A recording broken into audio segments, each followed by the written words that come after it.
la justicia de Dios y la justicia del hombre. Vamos a ver cómo, cómo hay tanta diferencia entre esas dos justicias.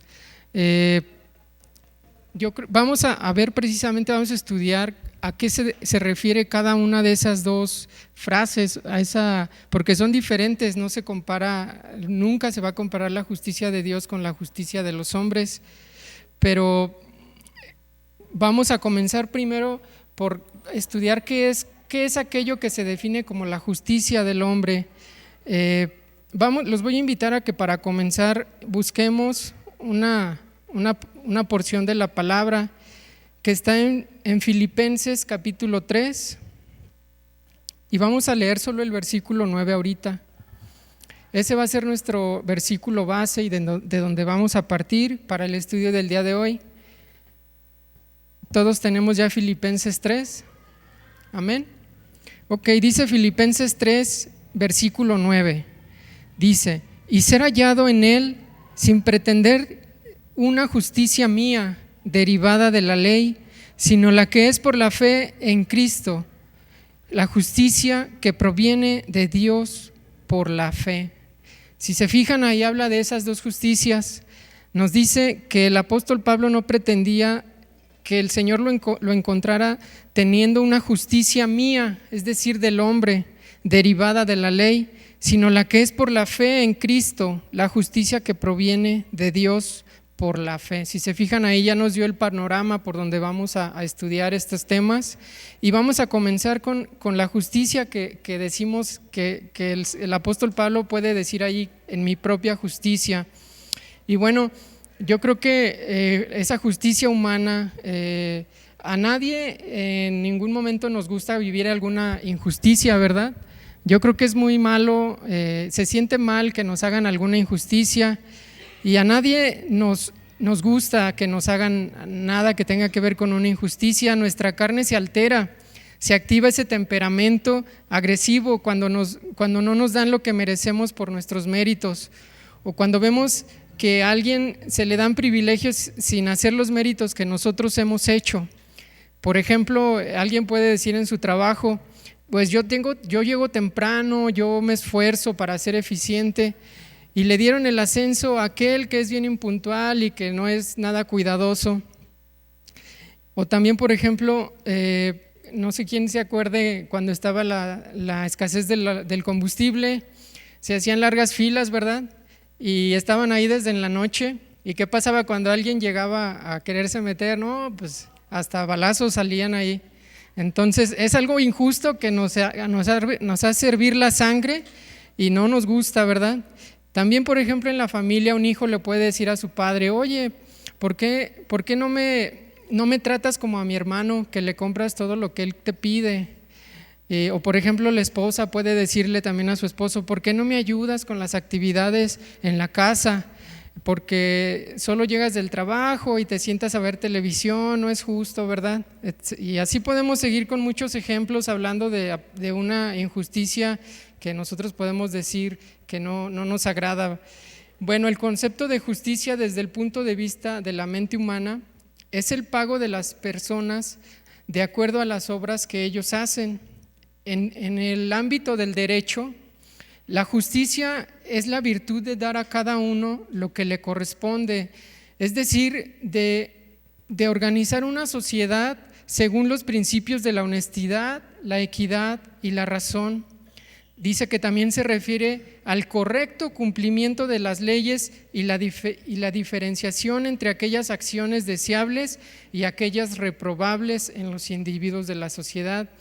Y encontré unas frases que también nos hacen meditar un poco en lo que es la justicia. Una de ellas dice: una cosa no es justa por el hecho de ser ley, debe de ser ley porque es justa, ¿verdad? Entonces, una cosa no es justa por el hecho de ser ley, es decir, que las leyes humanas muchas veces no van a ser lo más justo que nosotros esperamos. Otra frase dice: la justicia es el pan del pueblo, siempre están hambrientos de ella. ¿Quién no quiere que se le haga justicia, verdad? Con ese problema, con esa situación que tenemos, todos deseamos la justicia. Y otra frase también dice: leyes hay, lo que falta es justicia. Y bueno, sin embargo, la concepción de lo que es o no es justo desde el enfoque de la mente humana puede variar en el tiempo y también entre una cultura y otra. Es por eso que vemos en algunas regiones, mis hermanos, yo creo que ustedes han visto en las noticias o en algún lugar, donde vemos cómo hay personas que venden a sus hijos a temprana edad para que se casen con el propósito de que tengan un beneficio económico, ¿verdad? Aquí mismo en el país eso sucede y no es un delito, se los permiten, pero para ellos puede ser algo que está bien. Sin embargo, pues yo no concibo quién pudiera en su sano juicio poder hacer eso, ¿verdad? Niñas de 12 años que se casan con señores ya de 50, algo horrible. Y por ejemplo, otro caso, también por casi 300 años, desde 1478 a 1834, podemos hablar de la Santa Inquisición. ¿Qué pasaba en esa etapa, en ese movimiento? La Iglesia Católica creía que estaba en lo que era justo. Ellos asesinaban gente porque ellos decían que era lo bueno. Creían que era justo torturar y asesinar a personas que no creían en la doctrina católica por considerarlos un peligro para la sociedad. Y ellos inventaron una serie de métodos y máquinas que fueron diseñadas para causar el mayor grado de dolor que pudiera existir. Y todo por lo que era justo para ellos: preservar la fe católica. Es por eso que la justicia humana siempre será subjetiva, porque dependerá de la mente y las intenciones de quien la promuevan. Lo que para alguien puede ser justo en un lugar, en otro lugar del mundo puede no serlo también, puede pensar diferente, ¿verdad? Entonces no podemos decir que la justicia humana va a ser lo correcto, porque todo es subjetivo. En algunos países inclusive están prohibidas, son países que ellos mismos solo permiten una religión y no permiten ninguna otra religión, y es una ley que está ahí en el tribunal, y el que no lo cumpla pues tiene que pagar ese precio, pero para ellos eso es justicia, para ese gobierno es lo justo. Entonces, si se fijan, las leyes humanas son subjetivas y no pueden tener algo que nos pueda dar un parámetro como a todos. Y bueno, hasta aquí la justicia enfocada a la mente humana. Nosotros sabemos que existe un parámetro de justicia que está por encima de toda mente humana, una justicia que aplica para todo lugar en este mundo e inclusive fuera del mundo: la justicia de Dios.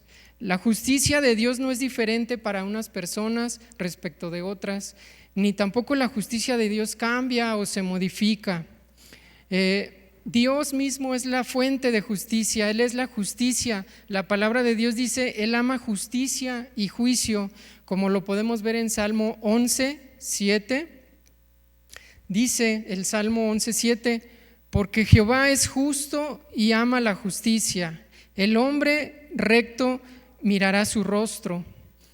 Y el Salmo 37:28 dice: pues el Señor ama la justicia y no abandona a quienes le son fieles, pero destruye a los malvados y los deja sin descendencia. Mis hermanos, también, ¿qué podemos ver en la gente que se dice atea? Ellos pretenden no tomar a Dios en cuenta. Ellos buscan tener un parámetro de justicia para discernir entre lo bueno y lo malo, pero tener ese parámetro es imposible, porque el parámetro principal es Dios.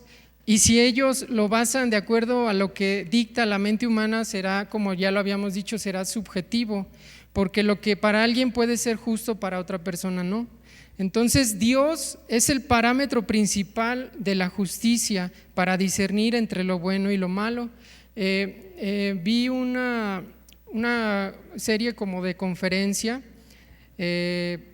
donde el conferencista estaba frente a muchos jóvenes que eran ateos, y ellos le hacían preguntas, y el conferencista fue lo que le dijo: es que tú dices que no necesitas a Dios para vivir, para tú discernir qué es lo bueno y lo malo, pero dime tú qué parámetro usas para sacar esa diferencia entre qué es lo bueno y lo malo. Y no supieron decir, dijeron, es que yo sé, es que cualquier persona sabe que matar es malo, que hacer esto es malo.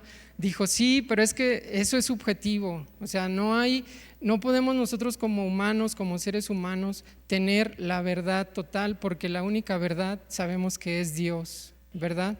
Entonces, ahora que nosotros hemos creído en el Evangelio de salvación, que es por medio de la muerte y resurrección de Cristo, tenemos esa seguridad de que no hay otro nombre en el cual haya salvación y de que no hay otro camino para ser salvo que no sea el camino de Jesús, el camino que Jesús nos mostró. Que no hay otra puerta para llegar al reino celestial, sino solo por medio de Cristo. Bueno, ahora sabemos que el Señor busca nuestra fe y nuestra obediencia más que nuestros sacrificios, pero también la misma palabra nos enseña que Dios hizo un pacto con Abraham, donde Él prometió que si le buscaba de todo su corazón, Él le haría padre de una multitud de gente que pasó a ser el pueblo de Israel. Y fue a ellos a los que Dios entregó su ley por medio de Moisés. Ellos fueron el medio por el cual la voluntad de Dios, las normas, sus leyes llegaron a este mundo. Sin embargo, a lo largo de los años Dios ha tratado de diferente manera con este pueblo, con su pueblo escogido, porque desde que les fue dada esa ley por medio de Moisés, ellos también fueron puestos a prueba para saber cómo y de qué manera estaba su corazón en cuanto a qué tanto deseaban obedecer a esa voluntad que Dios les había dado, qué tanto amaban, estaban dispuestos a hacer por Dios, ¿verdad? Yo creo que todos o algunos hemos escuchado que existen diferentes grupos judíos en la actualidad. Bueno, ahora con la situación de las guerras, ¿verdad? Pues hay más noticias y hasta en el internet salen más videos de Israel y por qué Israel es así, por qué está así Israel y bueno, nos bombardean, ¿verdad? Pero existen diferentes grupos de creencia en la nación de Israel, en los judíos no solo existe un grupo. Yo encontré principalmente que hay 4 grupos y cada uno de ellos piensa en cuanto a Dios, lo ven de diferente, su vida es de diferente manera en cuanto a la obediencia que tienen a Dios. Unos son más ligeros, otros son más modernos, inclusive ya hay hasta… o sea, nunca se había permitido que las mujeres tomaran lugar en las reuniones de ellos, inclusive ya ahorita ya hay grupos en sus religiones donde ya mujeres toman ya también la batuta ahí en sus servicios, pero existe un grupo que yo creo que son los más conocidos y son los que vemos más en la tele, y ellos se llaman el grupo ultraortodoxo. Yo creo que sí los han visto, son los que traen sus gorritos negros y se visten todos de negro, traen sus cairelitos aquí que se dejan crecer, sus barbas, ¿verdad? O sea, tienen toda una vestimenta que los identifica. Ellos se identifican no como ortodoxos, sino es una rama que se denomina ultra ortodoxos. ¿Y ellos qué creen? Ellos creen que si no siguen esta ley, la ley de Moisés, al pie de la letra, serán castigados por Dios y su vida y su descendencia se perderá. Hacen esto porque para ellos la herencia histórica de sus antepasados tiene un valor muy alto, la historia de su pueblo. Ellos son hombres, los hombres, hablando de los varones, que no hacen otra cosa más que estudiar la ley todo el día. No trabajan secularmente, no ayudan a sus esposas ni a sus hijos. Sus esposas son las que tienen que trabajar para conseguir un sustento. El Estado y las organizaciones también los apoyan económicamente debido a que ellos se dedican solo al estudio de la Torá, que es la ley mosaica. Viven de una manera muy modesta, eso sí debemos de decirlo, ¿no? Es decir, que no son tan consumistas.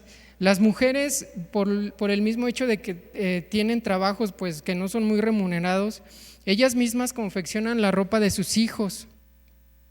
no tienen lujos, están aislados de todo tipo de distracción que los pueda perturbar, no tienen dispositivos como televisión, radio, computadoras, celulares inteligentes. Los celulares que tienen son como los viejitos donde nada más tenían los números de 1 al 9 y colgar y marcar, ¿verdad? No tienen nada de internet. Entonces no tienen revistas, periódicos. Ellos se dan cuenta por las noticias, porque hay un lugar ahí en sus comunidades donde los que quieren que se dé una noticia van y pegan una hoja, y estas personas pues van continuamente y ahí se enteran, ¿no?, de lo que está pasando. Y bueno, tienen una vida totalmente enfocada en pretender en todo momento cumplir con la ley y no violarla para tener el favor de Dios. Por eso es que es más importante para ellos pasar tantas horas al día frente a un libro que preocuparse por las necesidades de sus hijos y de sus esposas. Pero alguien pudiera decir o preguntarnos si estudiar la ley está mal. ¿Qué pudiéramos decir? ¿Estudiar la ley es malo? Pues no, ¿verdad? O sea, de hecho Dios nos dice que nos empapemos, que escudriñemos su palabra, porque en ella es donde está su voluntad, la sabiduría. Y de ninguna manera podemos decir que es malo estudiar la ley, pero lo que sí está mal es pensar que nosotros somos justos por lo que logramos cumplir con una serie de requisitos, y que nos salvamos por lo que hacemos. Porque ahora nosotros, como cristianos que creemos en el Señor Jesucristo, sabemos que la salvación es por gracia y solo es por medio de creer en Cristo Jesús como Hijo de Dios, que vino a este mundo a morir y pagó por nuestros pecados, y para resucitar y vencer a la muerte, para que de igual manera los muertos en Cristo puedan resucitar para gloria eterna. Mis hermanos, esta gente judía no cree que la salvación sea por fe, y por menos por la fe en el Hijo de Dios. Ellos no creen que Jesús es el Mesías y por lo tanto siguen esperando su llegada. Mientras tanto, diariamente buscan cumplir con cada letra de los mandamientos de la ley mosaica. Miren, les voy a leer lo que dijo un judío de otra rama que se denomina conservadora. Él hizo este comentario. Dice: la Torá no son solo normas o reglamentos, sino es una guía para formar una sociedad ideal, valorando a cada individuo, una forma en que las relaciones humanas estén marcadas por bondad, cuidado e igualdad. Si se fijan, es una definición pues que no está muy alejada, ¿verdad? Dice: para nosotros el estudio de la Torá es conectar con Dios y con nuestro pasado nacional como judíos.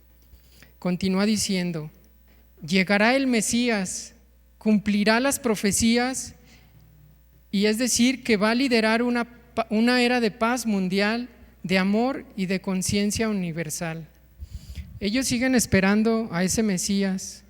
Ellos despreciaron la piedra angular, les fue tropiezo, como dice la palabra.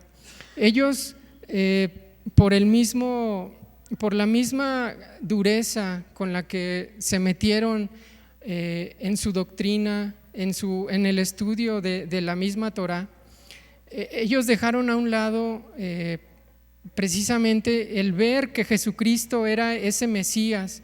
¿Y por qué fue tropiezo? Porque ellos esperaban a un rey, ¿verdad? A un libertador, a alguien que los sacara de la esclavitud, alguien que iba a restaurar el reinado de David. Entonces Jesucristo pues vino a morir, vino a ser crucificado, vino a ser maltratado, y ellos decían: es que cómo puede ser que ese hijo de carpintero quiera ser nuestro Salvador, y todavía aún así cómo se atreve a decir que Él es hijo de Dios, ¿verdad? Entonces eso les servía la sangre, porque ellos se sentían los más cercanos que podían haber respecto a Dios. Los fariseos, los escribas, Todos ellos decían: nosotros somos los guías de estos incrédulos, de esta gente maldita que no sabe. Entonces, al ver que llegaba Jesús y con su testimonio, con las obras que él venía a hacer, les demostraba precisamente que sí era él el Mesías. Ellos no podían entender esto, es que ellos esperaban a un rey valiente, a un rey que viniera a liberarlos. Entonces, por eso es que ellos y luego más aún, el hecho de morir de esa manera en la cruz era la muerte más maldita que podía existir. Entonces dicen: es que ¿cómo pueden creer en alguien que murió de esa manera también? Es por eso que Jesucristo no pudo hacer la obra en ellos, porque ellos estaban endurecidos en cuanto a su corazón. Y es precisamente que hasta el día de hoy estas personas en la nación de Israel siguen viviendo como vivía la iglesia en los Filipenses, como leímos hace rato y vamos a leer nuevamente. Los voy a invitar a que vayamos de nuevo al capítulo 3 de Filipenses.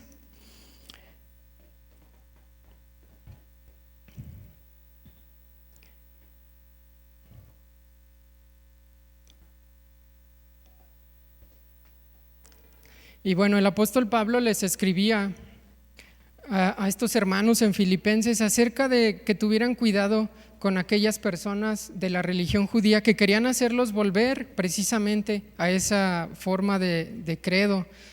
Vamos a leer desde el versículo 1, Filipenses 3:1, y dice así: por lo demás, hermanos míos, regocíjense en el Señor. El escribirles las mismas cosas a mí no me es molesto, y a ustedes es más seguro. Si se fijan, aquí nos dice que no es la primera vez que el apóstol Pablo ya les hablaba de esto que vamos a leer a continuación. Dice: guárdense de los perros. Qué fuerte, ¿verdad? Dice: guárdense de los malos obreros, guárdense de los que mutilan el cuerpo, porque nosotros somos la circuncisión, los que servimos a Dios en espíritu, los que nos gloriamos en Cristo Jesús, y los que no confiamos en la carne. Aunque yo tengo de qué confiarme también en la carne. Si alguno cree tener de qué confiar en la carne, dice: pues yo más. Circuncidado al 8º día, del linaje de Israel, de la tribu de Benjamín, hebreo de hebreos, en cuanto a la ley, fariseo, en cuanto al celo, perseguidor de la iglesia, y en cuanto a la justicia de la ley, irreprensible. Es decir, que en pocas palabras les está diciendo el apóstol Pablo: pues si me quieren enseñar, pues adelante, yo también les puedo dar mi currículum. Y el versículo 7 dice: pero las cosas que para mí eran ganancia, las he considerado pérdida a causa de Cristo. Dice: y aún más, considero como pérdida todas las cosas en comparación con lo incomparable que es conocer a Cristo Jesús mi Señor. Por su causa lo he perdido todo y lo tengo por basura a fin de ganar a Cristo y ser hallado en Él, sin pretender una justicia mía derivada de la ley, sino la que es por la fe en Cristo, la justicia que proviene de Dios por medio de la fe. Es importante observar aquí estos dos términos, que son la justicia que es por la fe en Cristo y la justicia que proviene de Dios por la fe. El apóstol Pablo dice que hay esos dos tipos de justicia. Como ya hablamos al principio, la justicia del hombre, que es aquella que va de acuerdo a sus méritos, y la justicia que proviene de Dios, que es por la fe en Cristo Jesús para salvación de su alma. Y esa es esa justicia, mis hermanos, en la que nosotros hemos creído, ¿verdad? Amén. La justicia que proviene de Dios actúa en el hombre pecador, borrando su pecado y convirtiéndolo en una persona justificada. Es decir, que ya fue pagado el precio por sus pecados cometidos. Y podemos preguntar: ¿pero quién los pagó? ¿El hombre acaso? No, porque ningún hombre podría justificarse a sí mismo. Los pagó alguien más, alguien que quiso ayudarnos, porque sabía que nunca seríamos capaces de pagar ese precio para estar justos delante de Dios. La persona que pagó el precio fue Jesús. Lo único que el hombre necesita para ser justificado es creer en ese acto de salvación, creer en su Salvador, ¿Quién lo justificó? Lo único que se necesita es tener fe y Jesús nos regala su salvación, mis hermanos. No hay que hacer nada sino solo creer. ¿Y cómo funciona esta justificación por la fe? ¿Cómo es posible que Dios, un juez justo, vea a los pecadores como inocentes? Es porque cuando cada pecador se presenta delante de Dios, Dios ya no mirará a esa persona ni sus obras pasadas, ya no va a ver nuestros pecados, mis hermanos, sino mirará a la persona de Jesucristo, y la justicia de Jesús es la que estará delante de Dios. Y ahora sabemos que es solo por tener fe en el Hijo de Dios, en Jesucristo, como nos dice Efesios 2, versículo 4 al 9, dice: pero Dios, que es rico en misericordia, por su gran amor con que nos amó, aun estando nosotros muertos en pecados, nos dio vida juntamente con Cristo. Y nos dice: por gracia sois salvos. Y juntamente con Él nos resucitó, y asimismo nos hizo sentar en lugares celestiales con Cristo Jesús, para mostrar en los siglos venideros las abundantes riquezas de su gracia en su bondad para con nosotros en Cristo Jesús. Y vuelve a decir: porque por gracia sois salvos por medio de la fe, y esto no de vosotros, pues es don de Dios, no por obras, para que nadie se gloríe. Yo creo que hay iglesias al día de hoy, mis hermanos, donde no hay una convicción total de esta fe que el Señor nos está mostrando por medio de las palabras del apóstol Pablo. Hay iglesias donde si no haces ciertas actividades, si no cumples con algo, si no predicas a tantas personas, si no vas a tocar tantas casas, no vas a ser salvo. Entonces, no sé por qué, bueno, sí sabemos por qué. Es porque las personas no se meten a escudriñar la palabra, ¿verdad? Porque aquí está la palabra, es muy clara, dice: no por obras, para que nadie se gloríe. Pero ¿qué pasa? Pues es más fácil escuchar a la persona que nos está hablando allá y no escudriñar la palabra. Y así hay infinidad de lugares. Por eso es que la fe cristiana ha sido tan deteriorada, tan dañada también, a causa de todos los que en algún momento, quizá nosotros también venimos de esas iglesias. No nos metíamos a escudriñar la palabra de Dios y seguíamos más la doctrina humana. Entonces, por gracia sois salvos, no por obras. No va a haber ninguna obra que lleguemos nosotros a la presencia de Dios y le digamos: Señor, como dijo él en la parábola, ¿verdad? En aquel día vendrán: Señor, en tu nombre eché fuera demonios. Señor, mira, en tu nombre hice todo esto. ¿Y qué va a decir? Apartados de mí, nunca los conocí, ¿verdad? Entonces hay muchas personas que viven siendo engañadas porque también ellos no han decidido buscar a Dios, aprender de Él. Bueno, los voy a invitar a que ahora vayamos a Romanos 1:16.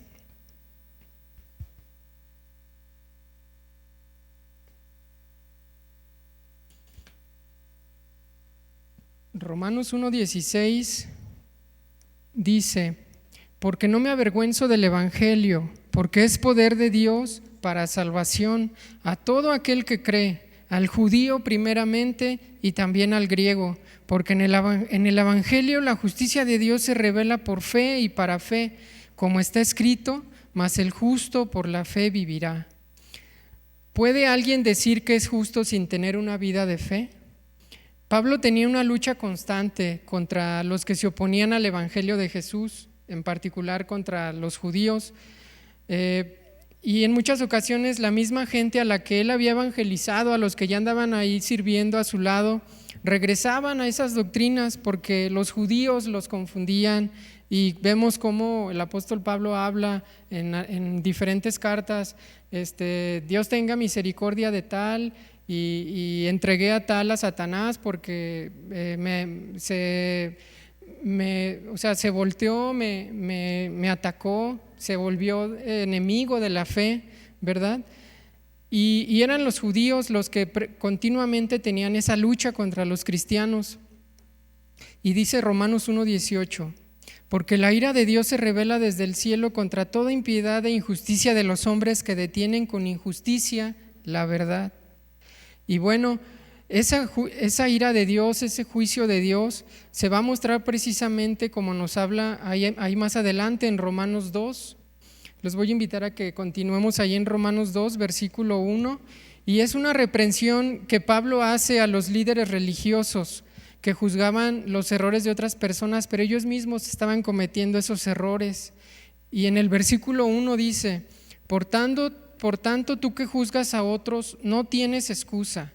No importa quién sea, no importa que seas un líder, no importa que seas un fariseo, no importa quién seas, pues al juzgar a otros te condenas a ti mismo, porque haces las mismas cosas que hacen ellos. El versículo 2, todos sabemos que el juicio de Dios contra los que practican tales cosas se ciñe a la verdad. Estoy leyendo yo la versión contemporánea, Reina Valera contemporánea. El versículo 3 dice, y tú que juzgas a los demás, pero practicas las mismas cosas que ellos, ¿piensas que escaparás del juicio de Dios? ¿No te das cuenta de que menosprecias la benignidad, la tolerancia y la paciencia de Dios y que ignoras que su benignidad busca llevarte al arrepentimiento? Y en el versículo 5 nos dice cómo va a ser ese juicio de Dios. Dice, pero por la obstinación y la dureza de tu corazón vas acumulando ira contra ti mismo para el día de la ira, cuando Dios revelará su justo juicio, en el cual pagará a cada uno conforme a sus obras. Dios dará vida eterna a los que perseverando en hacer el bien buscan gloria, honra e inmortalidad, pero castigará con ira a los que por egoísmo se rebelan y no obedecen a la verdad, sino a la injusticia. Habrá sufrimiento y angustia para todos los que hacen lo malo, en primer lugar para los judíos, pero también para los que no lo son. En cambio, habrá gloria, honra y paz para todos los que hacen lo bueno, en primer lugar también para los judíos, pero también para los que no lo son, porque ante Dios todas las personas son iguales. Y nos vamos a brincar al versículo 17 de ese mismo capítulo, y nos dice el versículo 17, ahora bien, tú te llamas judío, confías en la ley y te enorgulleces de tu Dios. Conoces la voluntad de Dios y juzgas lo que es mejor, porque la ley así te lo ha enseñado. Estás convencido de que eres guía de los ciegos y luz de los que están en tinieblas, instructor de los ignorantes y maestro de niños, y que tienes en la ley la clave del conocimiento y de la verdad. Versículo 21. Pues bien, tú que enseñas a otros, ¿no te enseñas a ti mismo? Tú que predicas que no se debe de robar, robas. Tú que dices que no debes de cometer adulterio o adulteras. Tú que detestas a los ídolos, robas en los templos. Tú que te sientes orgulloso de la ley, deshonras a los que deshonras a Dios quebrantando la ley, porque como está escrito, por causa de ustedes el nombre de Dios es blasfemado entre los paganos. Y es como les decía a mis hermanos, es a causa de nosotros, de cuando nosotros tenemos ese contacto de transmitir, o que en el trabajo se enteran, mira, él es cristiano y míralo cómo está, no que muy cristiano. O en cualquier situación nosotros reflejamos a Jesucristo y lo podemos reflejar ya sea de una buena manera o no reflejarlo. Entonces hay una anécdota que cuenta que acerca de un reportero, yo creo que sí lo conocen, se llama Eduardo Ruiz Gili, y él es un reportero que sale en el radio y en la televisión, y él habla acerca de que fue a una iglesia de la prosperidad, precisamente una que está en Houston, Texas, y una iglesia muy grande, muy enorme, donde hay muchos cantantes de renombre. Y él habla, precisamente se está burlándose de lo que vio, pero él habla y dice, me invitaron, dice, y empezó el conferencista a decir, pues Dios los quiere bendecir, Dios quiere lo mejor para ustedes, y Dios ahora me está diciendo que todos son merecedores de su de su bendición. Claramente era una bendición más allá de lo espiritual, ¿verdad? Una bendición material. Le dice, pero es necesario que tú primero manifiestes tu fe, que tú primero des el primer paso para que Dios recompense tu fe. ¿Y qué pasa? Pues ese primer paso era soltar, ¿verdad? Primero.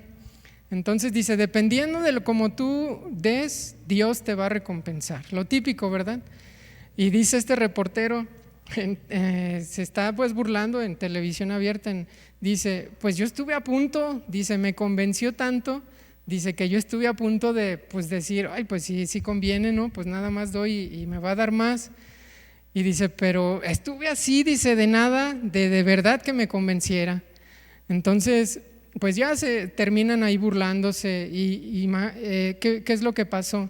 Este predicador que aparentemente está en una doctrina cristiana está haciendo que blasfemen las personas acerca del verdadero propósito del Evangelio de Jesucristo. Porque Jesucristo no vino para ser ricos, Jesucristo no vino para darnos millones, para hacernos a todos ricos, ¿verdad? Entonces Él vino para rescatarnos de nuestra manera de vivir en el pecado. Él vino para justificarnos, para hacernos justos delante del Padre. Y no podemos resumir el sacrificio de Jesús para una bendición económica, ¿verdad? Entonces es por eso que dice, por causa de ustedes el nombre de Dios es blasfemado entre los paganos, como vimos ahí en el versículo 24. Y el versículo 25 dice, es verdad que si obedeces a la ley, la circuncisión es provechosa, pero si la desobedeces será como si no estuvieras circuncidado. Por lo tanto, si el que no está circuncidado obedece lo que la ley ordena, no le considerará como si la tuviera circuncidado. Y el que no está físicamente circuncidado, pero obedece a la ley, te condenará a ti, que desobedeces a la ley a pesar de que tienes la ley y estás circuncidado. Porque lo exterior no hace judío a nadie, y estar circuncidado no es una señal externa solamente. El verdadero judío lo es en su interior, y la circuncisión no es literal, sino la espiritual, la del corazón. El judío de esta manera es aprobado, no por los hombres, sino por Dios. Entonces, mis hermanos, pues el apóstol Pablo pues estaba continuamente cuidando a los hermanos que ya habían sido salvos, que ya habían sido alcanzados por medio de la fe en Jesús, porque toda esta gente judía, pues su papel era hacerlos, confundirlos. Ellos no deseaban que el cristianismo avanzara, que la gente se convirtiera a la fe en Jesús. Entonces, por eso es que el apóstol Pablo pues también les dice, les responde con la misma palabra a estas personas judías. Y en Hechos 4:11 nos dice por qué estas personas, como ya vimos, no aprobaban la fe por medio del sacrificio de Jesús como nuestro Salvador. Dice, este Jesús es la piedra reprobada por vosotros los edificadores, la cual ha venido a ser cabeza del ángulo, y en ningún otro hay salvación, porque no hay otro nombre bajo el cielo dado a los hombres en que podamos ser salvos. Pero ¿quién necesita ser justificado? En Romanos 3 nos dice, versículo 9, dice, entonces, ¿somos nosotros mejores que ellos? De ninguna manera, porque ya hemos demostrado que todos, judíos y no judíos, están bajo el pecado. Como está escrito, no hay justo, no hay ni un solo que sea justo. No hay quien entienda, no hay quien busque a Dios. Todos se desviaron, a una se han corrompido. No hay quien haga lo bueno, no hay ni siquiera uno. Su garganta es un sepulcro abierto, y con su lengua engañan. En sus labios hay veneno de serpientes. Su boca está llena de maldición y de amargura. Sus pies son veloces para derramar sangre. Destrucción y desgracia hay en sus caminos, y no conocen el camino de la paz. No hay temor de Dios delante de sus ojos.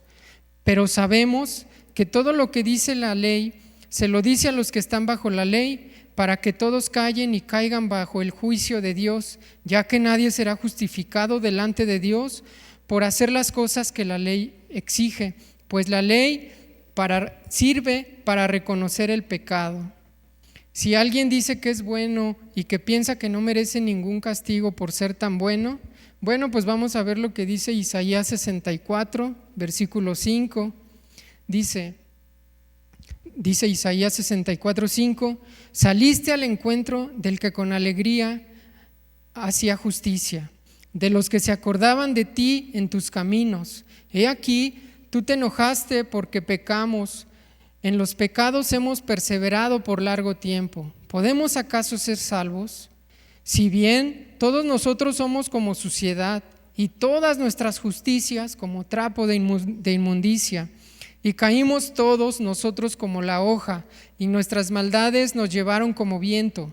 Nadie hay que invoque tu nombre, que se despierte para apoyarse en ti, por lo cual escondiste de nosotros tu rostro y nos dejaste marchitar en poder de nuestras maldades.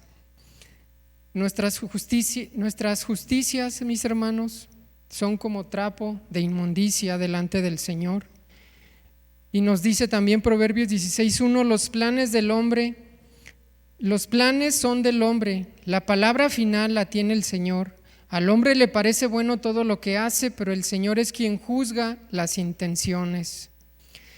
Y bueno, ya yéndonos un poco hacia el final, en Romanos 3:21 nos habla acerca de la justicia que viene por la fe de Dios. Dice el versículo 21: pero ahora, aparte de la ley, se ha manifestado la justicia de Dios, y de ello dan testimonio la ley y los profetas. La justicia de Dios por medio de la fe en Jesucristo es para todos los que creen en Él, pues no hay diferencia alguna. Por cuanto todos pecaron y están destituidos de la gloria de Dios, pero son justificados gratuitamente por su gracia, mediante la redención que proveyó Cristo Jesús, a quien Dios puso como sacrificio de expiación por medio de la fe en su sangre. Esto lo hizo Dios para manifestar su justicia, pues en su paciencia ha pasado por alto los pecados pasados, para manifestar su justicia en este tiempo, a fin de que Él sea justo y al mismo tiempo el que justifica al que tiene fe en Jesús. Entonces, mis hermanos, no hay nada que nosotros podamos hacer para recibir la justicia de Dios, porque todo es por medio de la fe y por medio de gracia. Y también nos dice que tenemos un abogado delante de Dios, y los voy a ahí mismo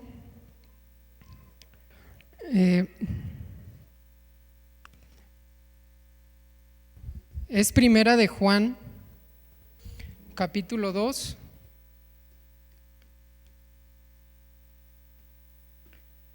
Los voy a invitar a que vayamos ahí.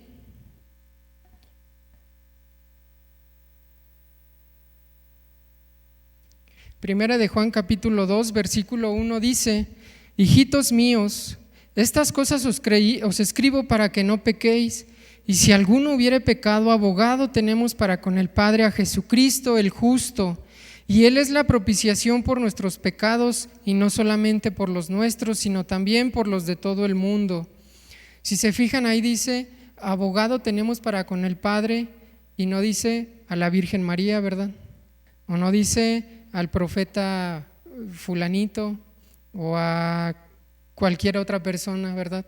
Dice a Jesucristo el justo. Abogado tenemos para con el Padre, a Jesucristo el justo.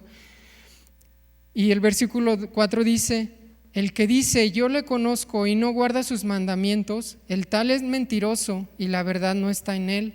Pero el que guarda su palabra, en este verdaderamente el amor de Dios se ha perfeccionado, porque por esto sabemos que estamos en Él. El que dice que permanece en Él debe de andar como Él anduvo. Alguien pudiera decir: ya creí y ahora puedo vivir como yo quiera, al fin Jesús me justifica. Bueno, yo creo que si alguien piensa eso, pues la verdad su fe no ha sido genuina, ¿verdad?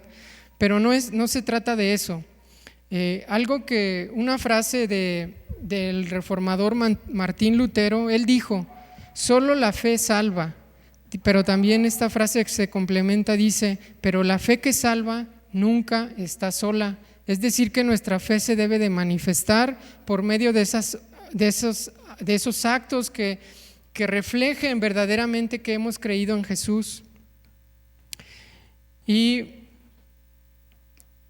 en Romanos 5, 1 y 2 dice: justificados pues por la fe, tenemos paz para con Dios, por medio de nuestro Señor Jesucristo, por el cual también tenemos entrada por la fe a esta gracia, en la cual estamos firmes y nos gloriamos en la esperanza de la gloria de Dios. Justificados pues por la fe, tenemos paz para con Dios por medio de nuestro Señor Jesucristo.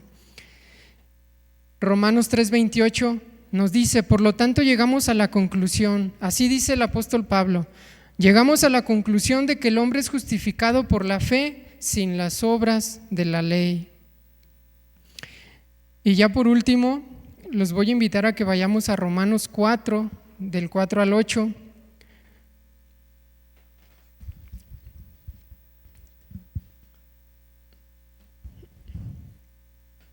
Romanos capítulo 4, versículo 4 dice: ahora bien, para el que trabaja, su salario no es un regalo, sino algo que tiene merecido. Pero al que no trabaja, sino que cree en aquel que justifica al pecador, su fe se le toma en cuenta como justicia. David también se refiere a la felicidad del hombre, a quien Dios atribuye justicia sin obras, cuando dice: dichoso aquel cuyas iniquidades son perdonadas y cuyos pecados son cubiertos. Dichoso aquel a quien el Señor no culpa de pecado. Y esto viene en el Salmo 32, del 1 al 2, mis hermanos. Esa felicidad de la que habla el rey David. Y bueno, debemos entender que somos bendecidos, mis hermanos, dichosos, así como dice el Salmo 32, por haber recibido ese regalo que es por gracia. No debemos hacer nada para recibirlo, sino solo es necesario creer en Jesucristo, el Hijo de Dios, nuestro Salvador, y arrepentirnos de nuestros pecados para ser perdonados y justificados por medio de su sangre y su sacrificio en este mundo. ¿Y cómo podremos recompensar un regalo tan grande que es la justificación? No hay nada que podamos hacer. No hay nada con lo que podamos agradecer al Señor, el que nosotros podamos ser inocentes delante de Él, que puedan ser borradas nuestros pecados. No hay nada, mis hermanos. Solamente podemos agradecer al Señor, obedecer su voluntad, adorarle, servirle todo el tiempo que estemos en este mundo, para que si nos toca estar aquí para su venida o no nos toca, cuando estemos delante de la presencia del Señor, podamos escuchar esas palabras: bien, buen siervo justo y fiel. Entra al gozo de tu Señor, ¿verdad? Entonces, mis hermanos, dichosos, dice la palabra, dichoso, feliz el hombre a quien Dios atribuye justicia sin obras. Dichoso aquel cuyas iniquidades son perdonadas, cuyos pecados son cubiertos. Dichoso aquel a quien el Señor no culpa de pecado. Amén. Damos gracias al Señor, mis hermanos. Les voy a invitar a que nos pongamos de pie.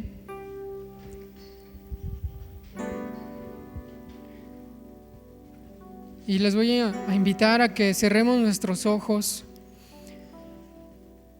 y en la intimidad de cada uno de sus corazones, mis hermanos, podamos agradecer al Señor ese regalo que Él nos ha dado por medio de Jesucristo, por medio de su Hijo que vino a este mundo, Jesucristo, el Hijo de Dios, que vino a este mundo para morir, que vino a este mundo para ser crucificado, para pagar el precio que nos correspondía, para llevar en su sangre, en su cuerpo, el peso del pecado que nosotros debíamos pagar. y que ahora Él nos ha extendido sus brazos y nos ha dicho: aquí estoy, hijo mío. Yo he venido a este mundo para salvarte, para limpiarte, para justificarte. Yo he venido a este mundo para presentarte delante del Padre como justo, tomar yo tu pecado y darte mi justicia, y decir: gracias, Señor, porque no hay nada que el hombre, que nosotros podamos hacer para recompensar tan grande amor, tan grande regalo, Jesús. Gracias te damos, porque el mundo no ve, Señor, la grandeza de tu amor. El hombre se va por lo material, lo que sus ojos pueden ver, porque adoran a ídolos, adoran tradiciones, adoran al mismo hombre, Señor, pero no escuchan tus palabras, Señor, porque sus corazones están endurecidos. Te pedimos también, Señor, que tengas misericordia de ellos como la tuviste de nosotros. Señor, que nosotros también podamos ser luz para que ellos puedan ver tu grandeza de amor, tu grande misericordia, Señor. Que ellos puedan ver que también ellos necesitan arrepentirse y venir a tus pies, seguir tu camino, Señor, seguir tus pisadas. Señor, ayúdanos a ser testimonio para ellos y no ser no dar lugar a que se burlen, a que blasfemen, Señor, de ti. Ayúdanos, Padre, a manifestarte, y te damos gracias, Señor. Gracias por tu amor, por tu justificación. Gracias, Jesús. A ti la gloria, Señor. No hay otro nombre debajo del cielo dado a los hombres en el cual podamos ser salvos, sino solo en ti, Jesús, el Hijo de Dios. Te damos la gloria y la honra, Señor. Muchas gracias. Amén.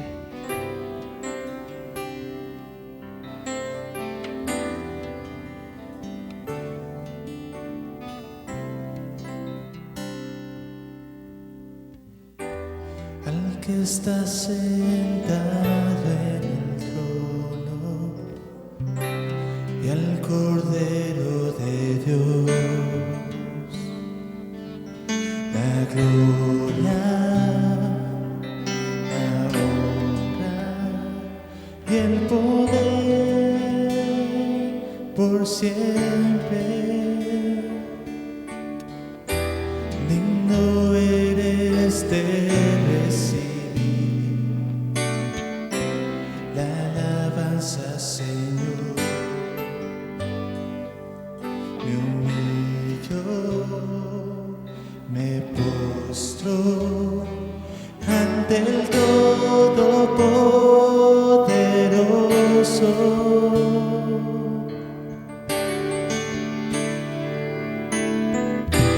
Al que está sentado en el trono y al Cordero de Dios, la gloria, la honra y el poder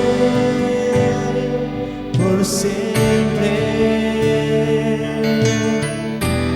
Digno eres de recibir la alabanza, Señor. Me humillo, me postro ante el Todopoderoso.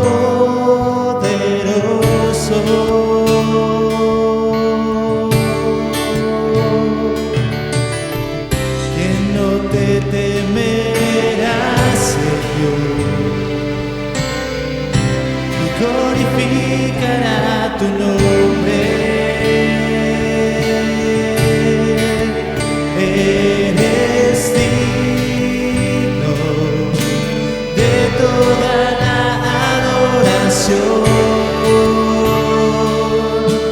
Con tu sangre nos redimiste de toda lengua, pueblo y nación.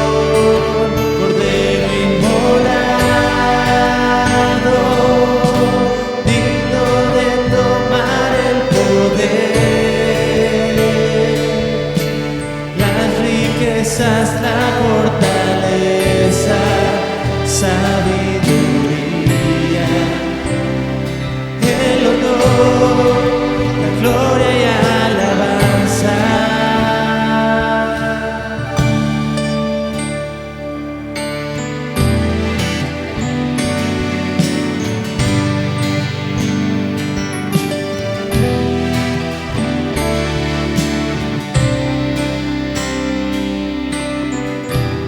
Al que está sentado en el trono y al Cordero de Dios, la gloria, la honra y el poder por siempre. Digno eres de recibir la alabanza, Señor. Yo me postro ante el Todopoderoso.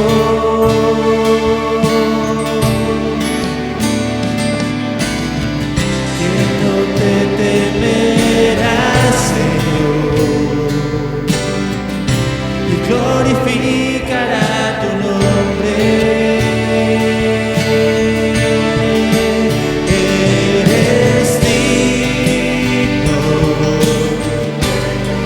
de adoración. Con tu sangre nos redimiste de toda lengua, pueblo y nación, Cordero inmolado.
está sentado en el trono y al Cordero de Dios la gloria, la honra y el poder por siempre.